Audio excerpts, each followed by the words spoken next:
আফসোস, আজ আমি মুসলমান নিজেকে দাবি করি, আশিকে রসুল নিজেকে বলি, কিন্তু আমার কাছ থেকে সুদ ছুটে না, আমার কাছ থেকে ঘুষ ছুটে না।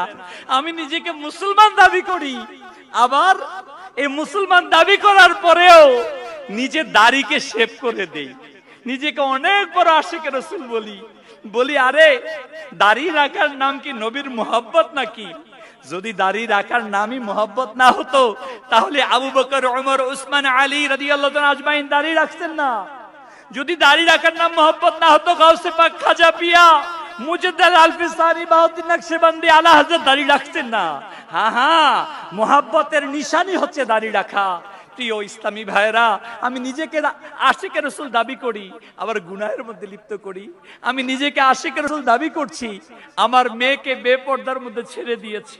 আমি নিজেকে আশিকে রসুল দাবি করি, নিজের স্ত্রীকে হুন্ডার পিছনে বেহায়াপনার মতো বসিয়ে বাইরে নিয়ে যাচ্ছি।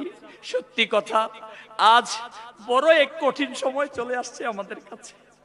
আজ আমি মুসলমান, পৃথিবীতে 250 কোটি মুসলমান, অথচ মুসলমান আজ নির্যাতিত, নিপীড়িত, নিষ্পেষিত।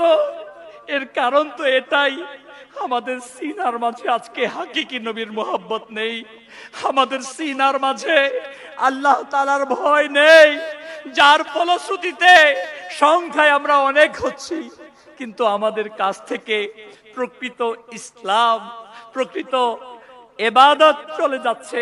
প্রিয় ইসলামী ভাইরা, দাওয়াত ইসলামী এটাই চায়, দাওয়াত ইসলামীর চাওয়া এটাই যে আসুন হে মুসলমানগণ, আমরা নিজেদেরকে নবীর রঙে রঙিন করি। আল্লাহ